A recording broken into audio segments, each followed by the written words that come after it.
Gary, who's coming down, is in his second year as dean here.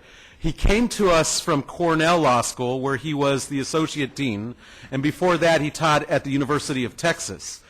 As he's an expert at conflicts of law, he's author of the leading casebook, now in its 4th edition, and this is a dean who really, really gets international law. He's been a huge supporter of the Cox Center. In particular, he helped me convince the faculty to create our new International Tribunal Externship program, by which 5 students this semester are at various tribunals around the world, including Cambodia, and they are getting credits. And that was not an easy sell for the faculty. Only a true politician could have gotten that through, and I really appreciate Gary for doing that. Please join me in welcoming our Dean, Dean Simson.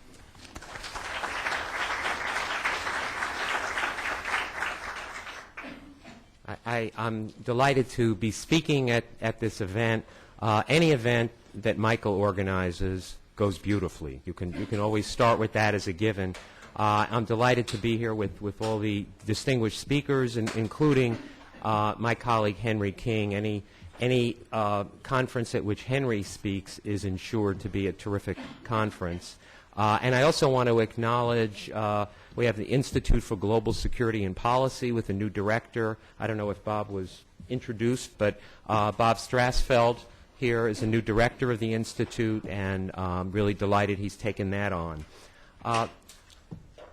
The law school reached an agreement a year ago under which we have some students working directly with Cambodia prosecutors, including today's keynote speaker.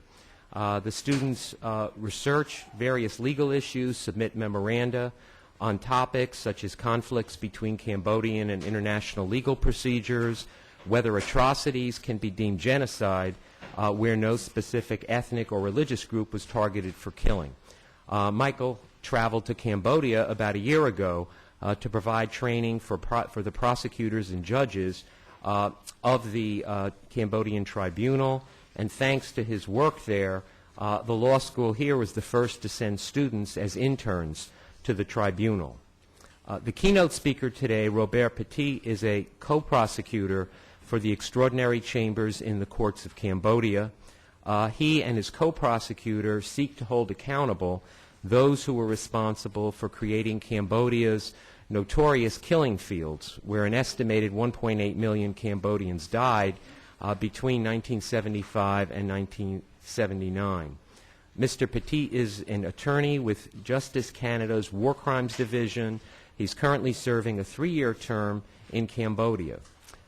He has worked in international tribunals, including those for Rwanda, Sierra Leone, Kosovo, and East Timor. He started his international tribunal work as an investigator and then became a prosecutor in the trials of some of Rwanda's most infamous Hutu leaders. He served as a legal officer in the Office of the Prosecutor of the International Criminal Tribunal for Rwanda from 1996 to 1999, a regional legal advisor for the UN mission in Kosovo from 1999 to 2000, a prosecutor with the Serious Crimes Unit for the UN Mission of Assistance in East Timor in 2002, and a senior trial attorney in the Office of the Prosecutor for the Special Court for Sierra Leone from 2003 to 4. Obviously, an extremely distinguished career. Before that, he was a prosecutor in Montreal for 8 years. So I would please welcome Mr. Robert Petit as our keynote speaker for today.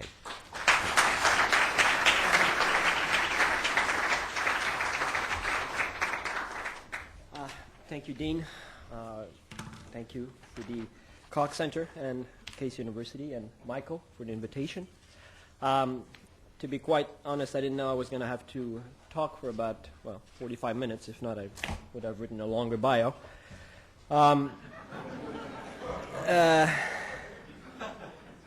And to be quite honest, I took perhaps a little bit of the easy way out in picking my subject for today by basically telling you a little bit more about our tribunal, because in essence this is going to be a sales pitch, at the end of which I'm going to ask for all of you, if you can, to contribute to our tribunal in diverse ways. As was said, I'm the international co-prosecutor for the tribunal. I think the ECCC is a pretty long term for it, and everybody knows it as a Khmer Rouge tribunal. I'm the co-prosecutor because it is a hybrid court, the latest of its kind. And I have a national colleague, Ms. Chia Liang, who is a Cambodian national, who has, according to the statute and the agreement, the same powers as I do. Let me give you a little bit of background. Now, probably most of you in this room, well, some of you in this room, know about the period by which we're interested in. Everybody has come to know the Khmer Rouge era and the atrocities committed during it. Basically, from 1975 to 1979, which has become sort of a mantra in Cambodia, 3 years, 8 months, and 20 days, a group, basically the Communist Party of Kampuchea, took power in Cambodia following a long insurgency fight. And although at the beginning the Communist Party, the Khmer Rouge, were hidden within a front coalition, eventually came out of the political closet and took power. And during that period, they set about basically to alter fundamentally Cambodian society along ideological lines. Now, from this point onwards, you'll allow me to be a little bit coy, because obviously all this is under litigation, and I'm in the position that I am, I have to be a little bit careful about what I say. But we have alleged with the first case and through our press release that indeed the Khmer Rouge at the time set out to fundamentally alter Cambodian society, and did so by agreeing to commit a series of crimes, which we've qualified diversely, but among other things by persecution and genocide, to basically achieve a classless, communist-inspired society. And it was interesting, the question from the outflow room about racism being a precursor or a basis for a genocide, and the discussion that ensued. Basically, I think at the basis of all this is differentiation. As long as you have one group that decides that there is two classes of people or two types of people, and one has less rights and less value than the other, then you have what we're in the business of. And according to Khmer Rouge policy, this differentiation was based on ideological lines. And they set out to try and erase those lines by basically suppressing every individual rights known to us. And in the process committed, I think it's fair to say, mass atrocities of a kind and of a scale that's, certainly stands out. We have alleged, and I think demographically speaking, the safest number is indeed about 1.8 million people who have died as a result of these policies, about a third of which can be alleged to have been through mass starvation and overwork, and a third of which through direct execution. And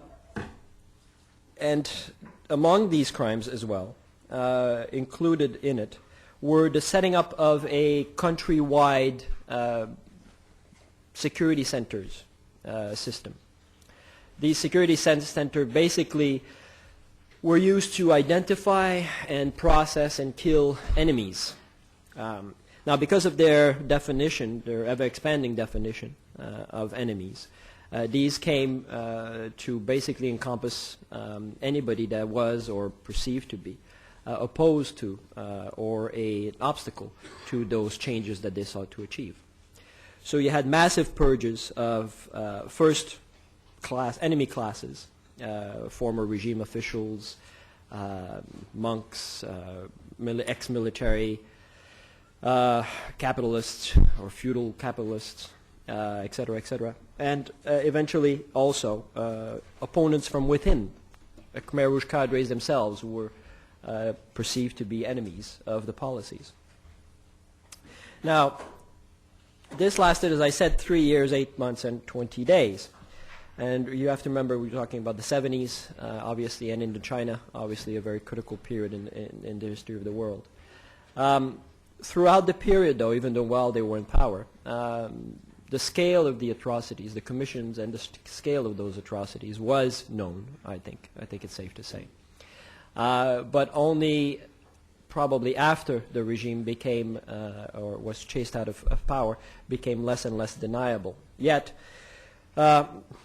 even after Vietnam invaded and eventually defeated the Khmer Rouge in 1979, the Khmer Rouge themselves remained a military factor in the life of Cambodia, and was also a politically recognized entity until the 1990s, and indeed held the seat of Cambodia until, I'm not sure I remember exactly the date, but represented Cambodia at the United Nations, even after the evidence was more and more undeniable of the atrocities that they had committed. So this morning the discussion was a little bit, well, was interesting to me, because no matter how dedicated we all are in this field, it always comes down to the politics of it and if somebody will let us do our job or not.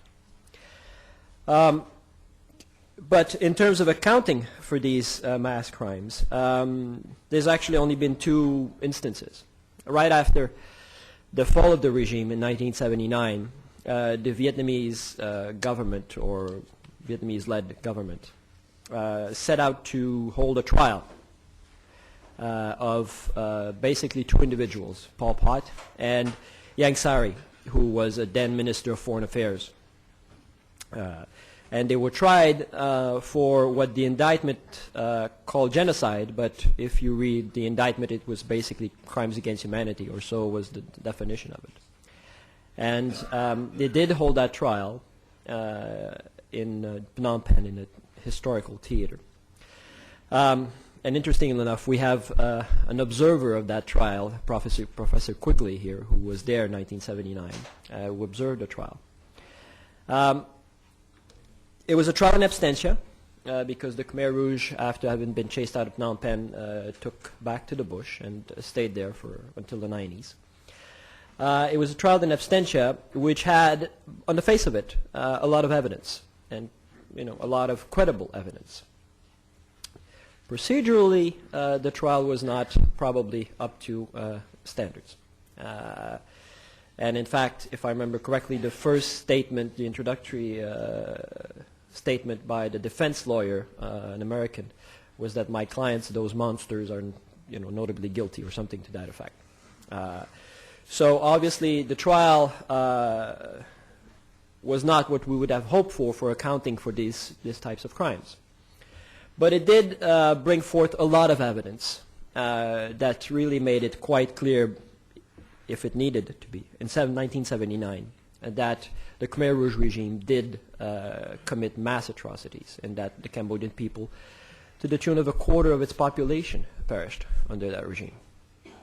At the end of the trial, these 2 individuals were found guilty in absentia, as I said. And thereafter, basically no accounting for it. The Khmer Rouge, as I said, remained a political force. There was no call, as far as I know, or at least that call was quite muted, by the international community to hold them accountable, to hold anyone accountable for these crimes. Until basically the Khmer Rouge became basically a non-entity in terms of military capacity. And that took until the 1990s and various political developments. And indeed, one of the reasons that the Khmer Rouge became a non-entity was that there was a deal made with, among other people, Ieng Sary, to demobilize his forces, and by doing that, he received a pardon for his previous conviction. As you know, Pol Pot got the ultimate pardon in 1998 and is no longer with us.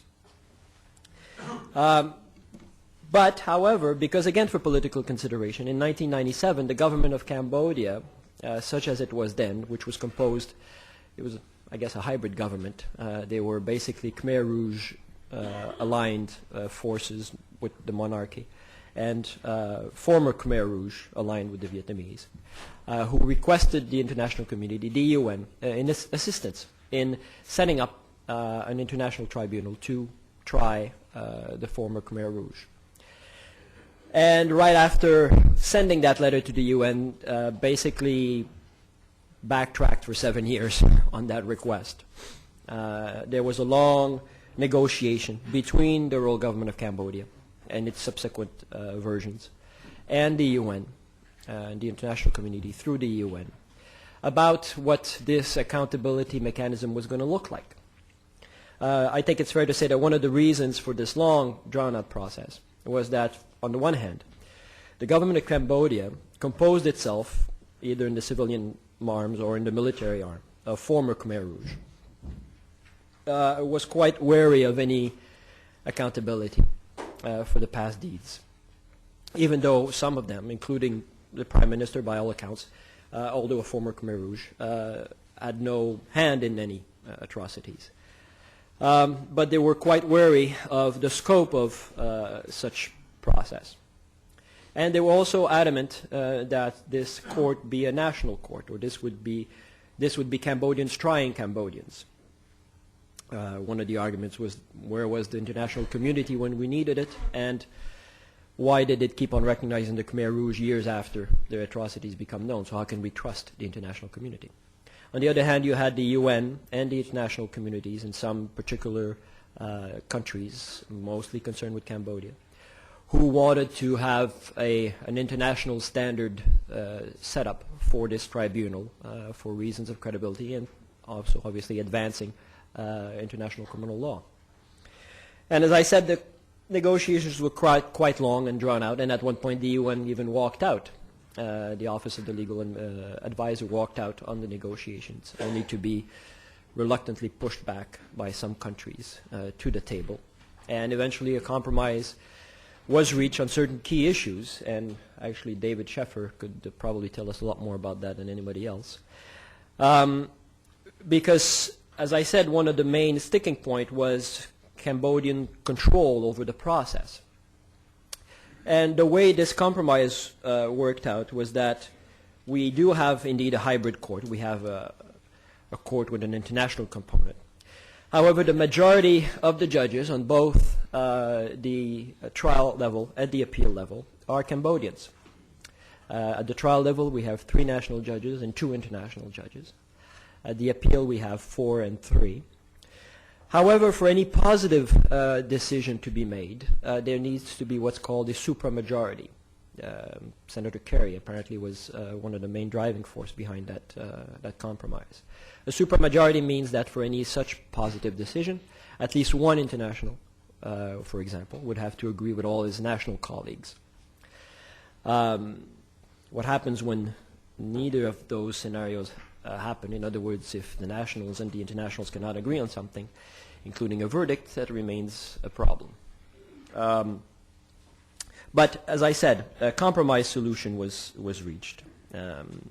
These tribunals are always compromise solutions, and it's one of the things that I've been repeating since I've joined the tribunal to journalists and civil society, is that these tribunals are always about a certain measure of justice. Not everyone who should get tried gets tried, and not everyone who should be found guilty gets found guilty. But what they did come up with is a very unique model, actually, of a tribunal, of a hybrid court. We, by statute, by the agreement, and then by the law, Cambodian law, who created the court, we have jurisdiction to try what's called the senior leaders and those most responsible for the crimes committed during the period. That is, for example, I would submit markedly different than the standard of those who bear the greatest responsibilities that we had in Sierra Leone. I would argue that those most responsible is a much lower threshold. Senior leader, however, refers to obviously some kind of objective criteria. by which we will, for example, have to establish a structure and place somebody in that structure and show that there was some power attached to that position. Although the French version says leader historique, historical leaders, which I'm not sure what that means. It sounds funny, but we have 3 official languages in the court. No official translation in either English or French of the agreement or the law.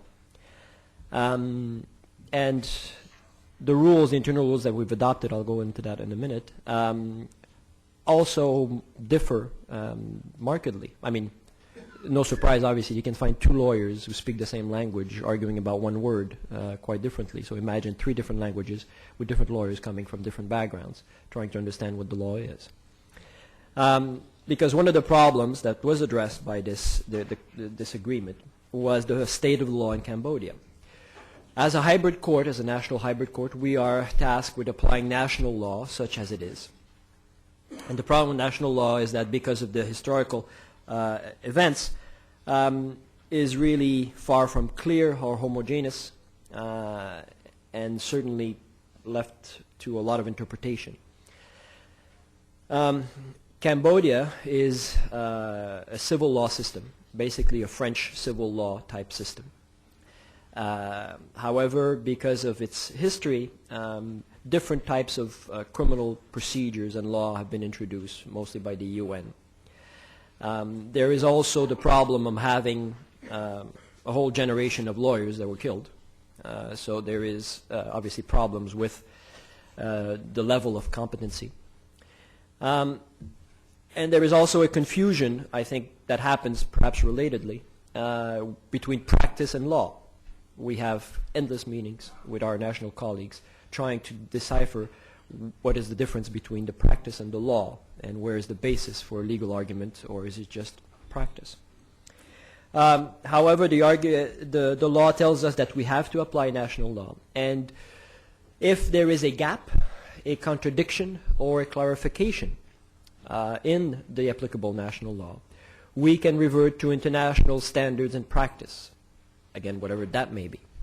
One of the first conversations we've had with our national colleagues is that there is not a book called International Criminal Law 101, which encompasses everything. So we are left to try and figure out how to amalgamate these 2 bodies of law. The agreement figured that all the judicial officials would do that at their own stages. Now, as I said, this is a civil law system. So we have a prosecutor, we have an investigative judge, and we have the judicial official, the chambers.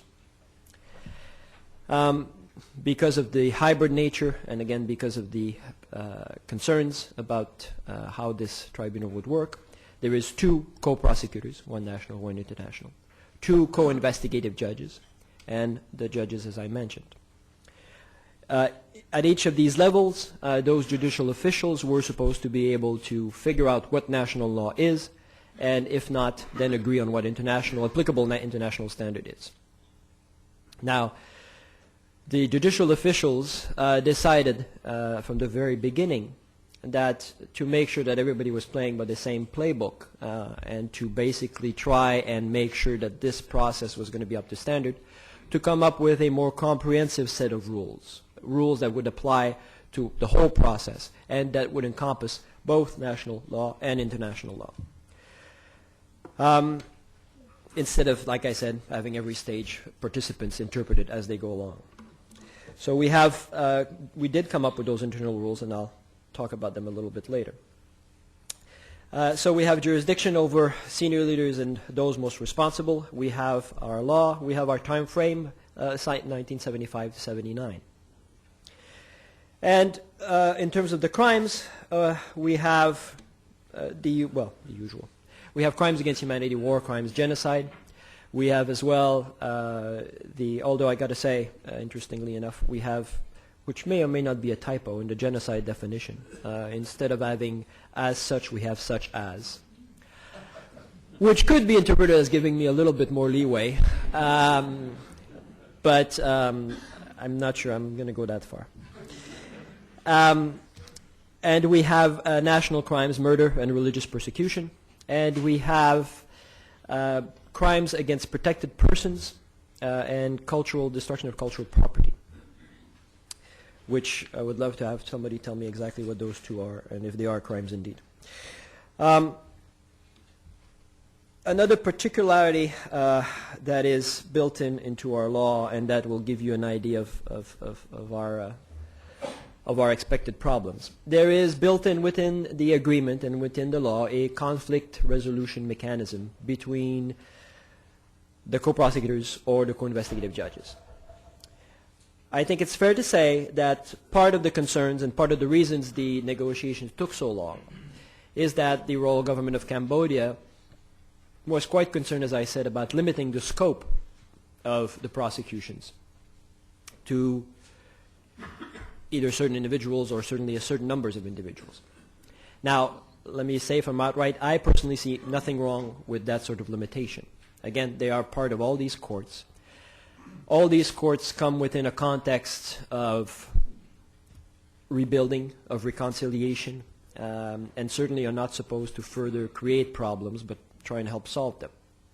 So I think it's perfectly legitimate for these statutes to limit or to identify or to guide, depending on how you want to qualify these terms, the prosecutors in their work. Problem is, in this one, they told me that it was senior leaders and those most responsible. They didn't say Mr. X, Y, and Z, and they didn't say 7 people. So it's basically left up to us, based on the evidence and based on the law, and based on whatever objective and subjective criteria we can come up for the credibility of this process, to say, well, this is it, there's only this number of people.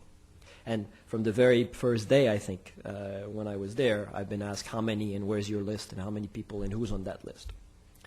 There's always a list, obviously, but at one point the job becomes to make a line after one name and before the other.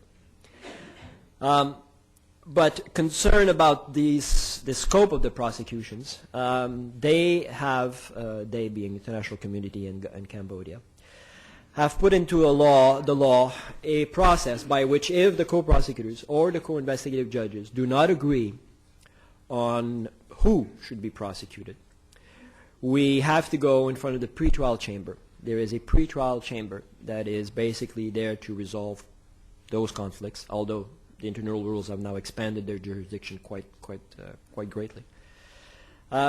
We have to go in front of that pretrial chamber and tell the judges why we think somebody should or should not be prosecuted.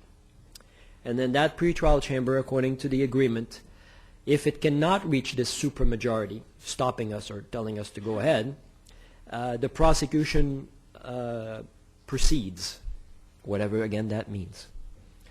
So, and the same for the co-investigative judges. The investigation proceeds. So it's quite clearly envisioned, I think, as giving the power to the international components of the investigative process a measure of control, or at least, a measure of control about who should get prosecuted. And I have to tell you that it's obviously quite a concern from Cambodians to, ordinary Cambodians to the level of governments about who is going to be prosecuted.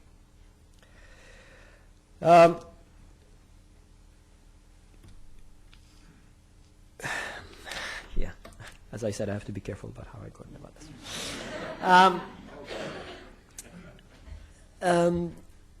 I think, and some of the issues that we're going to be facing, I think, are quite novel, either because of these, very interesting and very specific mechanism we have there, built into the structure itself of the court. This is my 4th tribunal. This is certainly, in terms of the structure, the most complex to run. We have a chief of administration. We don't have a registrar, which is a problem, although I've known registrars to be a problem. No names. We don't have a registrar. We have a chief of administration who is a national Cambodian, and we have a deputy chief of administration who is a UN staff. The way the court is built, you have certain areas that are under the jurisdiction or the responsibility of the national side, and others who are on the international side. The UN component of the court is, in UN speak, an assistance mission, which means that, again, we're there to assist. And we have, or the UN has, for better or for worse, certain limited responsibilities. The key areas are all under the Cambodian national responsibilities. We also have a very limited budget. I was at a conference last year in Beijing where the president of the ICTR and the president of the ICTY were noting the fact that they only had about 1,000 or 1,100 staffers, and I don't know how many millions of budget. And then there was the guy for the IIIC, the Hariri Commission, who basically told us that only for security of Mr. Brametz and his colleagues, they had 40 million. We have 56 million for the 3 years to prosecute people responsible for 1.8 million murders. Obviously, that's not enough. Again, obviously, I can tell you, based on my experience, those projections are never enough, and you always have to go back to the well. It's not like you can stop in mid-budget and say, well, we've run out of money, you, and you get out. As it turns out, our budget will be expanded by mid-next year, I think, which is half the time that we were supposed to take. So by the end of this year, there will be an additional fundraising to try and at least get us to 2009. We don't have a limited time in terms of the statute, but the initial budget was for 3 years. The expectations was for 3 years. Our appointment, as you said, is for 3 years. But now, having spent a year between the nationals and the international side negotiating and drafting and adopting the internal rules, and realizing the scope of these things, I think it's quite clear that the 3-year mandate is probably going to have to be extended for at least another year if we want to get through this process with any kind of credibility.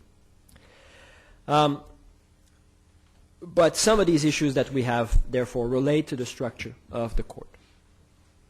Some of the more interesting issues for you, and things that keep me up at night, are more legally related issues. As I said, for example, we now have adopted a somewhat comprehensive set of internal rules that we say encompass both the applicable national law and international standards as appropriate. Given that the statutes and the law gives the co-prosecutors, the co-investigative judges, or the judges the right to seek guidance from international standards, one of the challenges from my colleagues on the other side of the bar will be maybe that we don't have the right to adopt comprehensive internal rules, that we should apply national law and then seek some guidance, but certainly not to import wholesale, perhaps some context.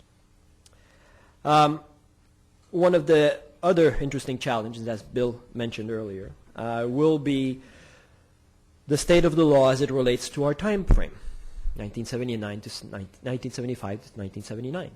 As Bill said, for example, is there a need to have crimes against humanity linked to an armed conflict? How was that settled law by 1979? And how do we prove that? Those are interesting challenges. We had the whole child soldier issue in Sierra Leone was quite interesting. As some of you may know, this is the first time that it got litigated and indeed somebody was found guilty. But we had first, and for that we had the great benefit of some very, very good amicus briefs on determining when, if indeed when, child soldier became a crime. But it is one of the things that we're going to have to certainly look at. Another argument that we're getting already is, can Cambodians try Cambodians as a majority? All these other tribunals had a majority of internationals. Now, I think it's safe to say that every Cambodian living is a victim of the Khmer Rouge in one way or the other. Now, does that pose a problem in terms of the credibility of the judges, in terms of the appearance of impartiality? I'm sure that's going to be raised as well, although it's going to be a difficult one. And then again, having Cambodians in a majority deciding on that issue, I think it's not going to fly very far. But I mean, I think it's a legitimate question, especially considering the difference in this court.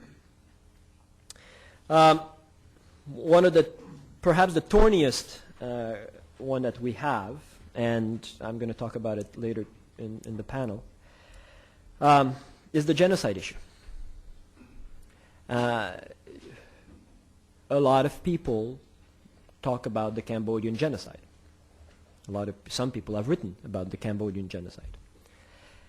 I have to say, and again, I'm going to talk about this a little bit later, but I think it's fair to say that the majority of the population in Cambodia, the word genocide comes to mind when they talk about what happened to them. Now, genocide happens to be a legal term with some very specific elements to it. One of the things that we're going to have to face is, do we have cases of genocide? And if so, against whom? I mean, concerning whom, rather, concerning which group? And if, perhaps with more difficulty, if we don't, how do we explain that to people? Another aspect that we're going to have that might be of interest is the impact of a pardon, should the person who was pardoned be prosecuted, for example, totally hypothetically. How does that impact? In 1975 or 1997, could you give a pardon for these crimes? Don't forget now, this is a national court, not an international tribunal, or, well, we'll see how. The first judgment calls it an internationalized court. So can a national court or national government give a pardon and then take it away, basically? Aside from the issue of, was the trial legitimate initially, and all the legal niceties. One of the things that also we have to, that I personally have to wrestle with is the whole civil law concept, and how it applies to these types of cases. Most of the courts, all the courts that I've been involved in, have this mixed, basically, of two systems, as you all know. The procedurally more common law inspired, evidentially more civil law inspired. And one of the questions this morning, I think, was quite on point. You can't do these types of cases, I think, with a strict common law evidentiary approach. You just wouldn't be able to do it. So that's why these tribunals have adopted the rule of relevancy as the only one, and letting the judges earn their salary and figuring out what's believable or not. But the civil system has also its own, what's a nice diplomatic word, its own way of doing things. That reflects, for example, on collecting evidence. For example, investigators in the civil system can only work within the parameters of a very specific written order from the judge or from the prosecutors. They have very little initiative in conducting their investigations. There's also a whole aspect of the separation of the roles between prosecutors and judges. In civil system, as some of you know, they're all basically treated the same. 1 month you can be a prosecutor, next month you go to another place, become a judge, or come back and become a prosecutor. And in the national system in Cambodia, they are basically part and parcel. They sit on the same level, wear the same robes. That has obviously created a problem with some of our international judges who come from civil background, and for me as well. Perhaps a bigger problem to me, I think, is the whole confidentiality aspect of the investigative phase. Now, as some of you may know, the preliminary investigation that is conducted by the prosecutors is normally very short. In this, because of the circumstances in our work, we took 1 year, but it can be very short. Once you do think that there is a matter to be investigated that can be qualified as a crime under your jurisdiction, and if you have somebody identified as responsible for that crime, you forward that to the investigative judges, who then conduct the investigations. That investigation, both of those investigations, are by definition secret. And I have 2 minutes. Now, these investigations can be very long because the investigative judges are tasked with assembling a dossier, a file, with all the evidence on both sides of the fence, exculpatory and inculpatory. And it can take a very long time, again, mostly due to their procedure. But all this is secret or confidential. And at the trial, trials are generally very short because all the evidence is in this file that the judges must read, must take into consideration when they reach judgments. And the witnesses get called on a very ad hoc basis to either confirm, deny, or clarify certain things, but very short testimonies, no cross-examination, none of the things that's there. So theoretically, you could have a Khmer Rouge trial that would last a couple of weeks, 3 weeks. I don't think that's going to satisfy 30 years of expectations. So I think that's going to be a problem which the rules have tried to address in some ways. Now, I have 1 minute, which I'm going to use to, well, as a sales pitch, basically. All the tribunals I've been involved with have benefited tremendously from the work of interns, as Briand and as others from this university. The whole forced marriage as a crimes against humanity issue came out of a memo that one of the interns dropped on my desk in Sierra Leone because she thought that this, which was a signature of the conflict, basically kidnapping women or girls and forcing them into a matrimonial type relationship for years and years in the bush, well, that shouldn't be, that's not right and shouldn't be a crime. And indeed it was charged. The judges, with all due respect, got it wrong in the IFRC judgment, and it's under appeal. But interns contribute tremendously to this process. They have energies that we old folks don't have anymore, and they have this insight that they bring that is just invaluable. We can and need that help, and we have a few universities that are providing us with interns. I have to stop, but I will keep going, with all due respect. And as well as research capacities and litigation support. Hell, we'll take books if you have them. We'll take assistance that we need to make this process go. To also create, hopefully, the next generation of guys who will be driven by this and will carry on this type of work. Because for the politics of it to become unnecessary or to become irrelevant, we need these types of kids who will go on to try and push the limit so that the law takes precedence over the politics. Thank you.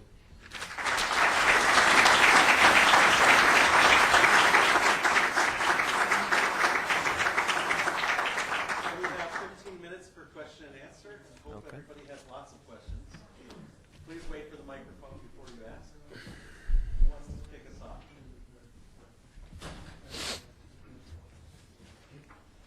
Do you feel that you're sort of in a breach of implied contract, that in return for the Khmer Rouge laying down the arms, that they'd be left alone? Thankfully, I'm not a politician. I'm a lawyer. So you give me a law and I'll prosecute them. The rest is out of my ambit. The government of Cambodia decided that it was ready to write or to sign an agreement by which some people were going to be prosecuted. That's what I'm going to do. Now, as I said, there's always a realities to this. And we know, for example, that should we expand too much the scope of our prosecution, we risk defeating one of the purposes of this court, which is to foster national reconciliation through accountability. If you start going after too many people, it makes some people nervous. And all it takes is a grenade in Angkor Wat, and I might have to go back to Ottawa. So we're all conscious of the limits of this. But obviously the government of Cambodia decided by signing the agreement that there had to be some accountability for what happened, and that's what we're doing.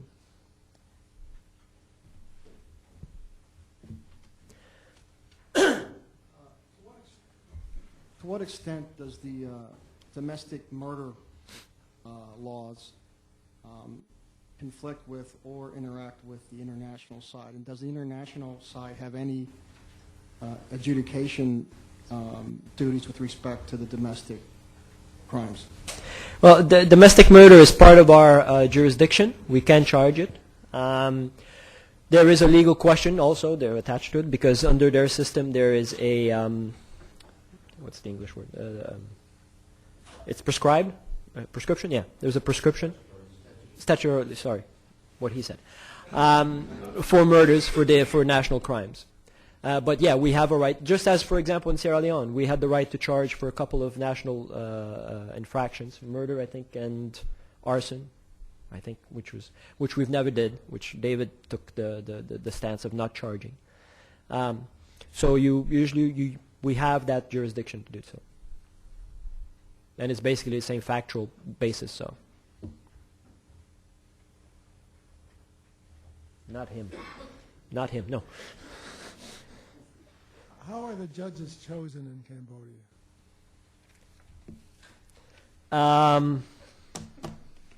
They are named by the Supreme Council of the Magistracy to their position. I assume, well, they're named. I'm sorry, I can't really answer that much more than that. I mean, they are rebuilding the justice system, as I said, because most of the lawyers either fled or were killed. So there is now a magistrate school, which is graduating some students. Most of the judges who are now on the bench either were judges before and survived the regime and came back, or had studied abroad and came back, or in some cases, I'm not really studied law, but were still named and kind of learned on the job. Which is not a bad way to learn, actually. Makes for a lot less theoretical arguments. What is your relationship with the people who investigate? I mean, have you some control over that, or you can ask people to do things for you? Is that it? Well, actually, in this system of law, investigators, judicial police as they're called, have very little, as I said, initiative. They can only do what we tell them, and we're supposed to tell them from A to B to C what to do, and then they do it and report. Some of our Anglo-Saxon investigators find that very difficult to live with. So in law, we have authority over them. Now, we were supposed, the initial agreement and the budget and the staffing envisioned that we would use only the national police to do so. Now, the national police, by all account, is not equipped to do this sort of investigations, and it's quite normal. No national police force is prepared to do that sort of thing. But by all accounts, it's also very deficient in a lot of ways. So we have international investigators who are now investigators, was part of the rules that we promulgated, that we could get them sworn in as investigators. They don't have coercive powers, but they have investigative powers. So we have internationals who are working as investigators / analysts / researcher. And they have assembled to us, for us, a great deal of information. The good thing about this tribunal is that there's 30 years of information that's been gathered on what happened then. It's also the bad thing about this tribunal is that there's 30 years of information gathered. You have to go through it. You have to make the judgment of what is information and what is evidence. And you have this expectation. I was told, again, at this conference in Beijing, well, why is it going to take you so long? The NGOs have all done it for you. It wasn't exactly a matter of backing a truck to an NGO and then carting off the evidence to court. It's not how it works, but you have to be able to explain to people that, because they will tell you, well, everybody knows what happened. It's all there. It isn't.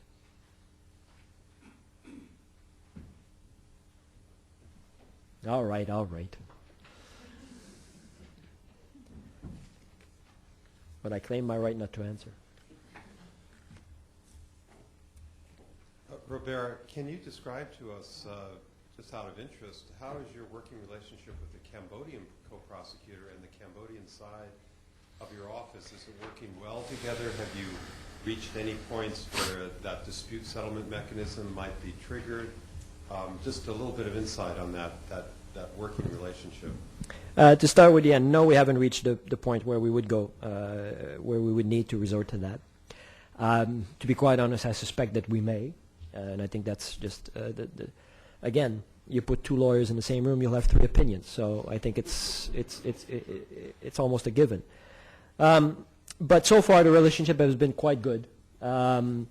It's difficult. I mean, every single meeting we have, from division of work to talking about GCE, we have to have an interpreter present, because my colleague's grasp of English is not that good. She speaks fluent German, but that doesn't help me. So every single decision has to be interpreted, translation, explained, and when it comes to judicial acts, this requires a lot of time and a lot of resources and a lot of patience, because it's quite normal for her not to want to sign anything that she can't read, and not to express opinions that based on things that she can't understand or again can't read. So it's quite legitimate. It's the most hybridized of these courts that I know, and it's represents its particular challenge and its particular reward as well. I mean, in Sierra Leone, we really, Dave is not here, but we really hit the ground running because we had these nationals involved with us right from the beginning. We had national investigators, excellent ones, who had lived through the conflict, who knew who did what, and most importantly, who knew where they were. And I had on my team lawyers, two very bright, experienced, so good in fact that they quit and went back to private practice. That again, not only lived through the conflict and could make us, the foreigners who come in and then go out, make us explain what the conflict was about, but could also help us, substantively. So, in this court in Cambodia, we have teams, at least our office does, integrated teams of people working on specific issues as a team. With different levels of input, obviously. We can't bring anything in terms of a Cambodian national law.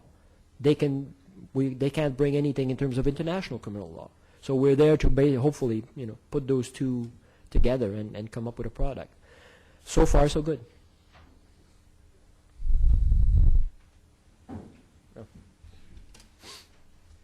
What is the status of current civil rights in Cambodia, such as persecution of the church, minority, etc.? And then secondly, how does current civil rights abuses occurring at present affect or hamper war crimes prosecution occurring at present? I think understanding what my position is, you'll allow me not to answer either of those questions. I'm sorry. I'm not going to make comments on current political situation in Cambodia. That's not my job, and I think I'm not sure it would be useful for anything. A few moments ago, you provided an implicit comparison between Sierra Leone and the current court in Cambodia. Would you be willing to extend this and speak about East Timor and Kosovo in terms of such factors as the degree of hybridization, budget, time you have available, and things of this sort? And in short, what are the elements of success that you might draw forth from those experiences? Well, I worked in East Timor as a prosecutor on the Serious Crimes Unit at the very beginning. And in Kosovo, I was supposed to be the first prosecutor, the first international prosecutor, but various reasons declined. So I think I can compare it. Sierra Leone was probably the best lessons learned example that I've been through in terms of doing things right. Maybe because it wasn't a straight UN operation. I can say that because I don't have a UN contract. I'm just a UN official. I think East Timor, in terms of the bigger picture of East Timor, one of the things that I found the most, the saddest, basically, is that what was left to prosecute were really the illiterate peasant enrolled in the militia. All the real responsible, all the real culprits, all the Indonesian generals and colonels and all these guys had fled before we got there. The trial that I did, the only one that I did, was exactly a poor sap. Poor sap. He did kill 3 people, but he was part of the militia that was enrolled and did what he was told for whatever reason. So these trials and the jurisprudence that come out of it, and the whole exercise, you can certainly question, what it contributes. As you can see now, East Timor has gone back to a very difficult time, and they're now trying to reinstate the serious panels. But we were just discussing that earlier. If they do it with the same mandate and the same resources, it's useless. Stuart was there as well. He can also testify to that if what they do next is not different, then it's going to be a useless exercise. Kosovo, I think Kosovo was very important in that it allowed, without the international prosecutors and international judges, I don't think the system, I don't think the province would be where it is now in terms of being able to rebuild. There's still a long ways to go, and again, I'm going to check what I say, but the international prosecutor and judges system allowed, to, first and foremost, to take the heat off the Albanians' judges and prosecutors, to allow certain cases that would never have gotten prosecuted to go forward. Eventually, it worked both ways. Not only the Serb cases went forward in the right way, but the Albanian cases also went forward in the right way. I think it was absolutely essential, although the now foreign minister Kushner, who was the administrator at the time, was quite opposed to international prosecutors and judges. He had to change his mind when the French troops got 12 Albanians in the gymnasium and refused to surrender them to the Albanian judges. It was necessary, and I think to a certain extent it worked. But you have to have, this is only a temporary mechanism. I think the Bosnia example is a very good one, where there's going to be a phase out of the international presence. And again, maybe Stuart can tell us a little bit more about it, but I mean, I think it's a much more workable model than what's now in Kosovo.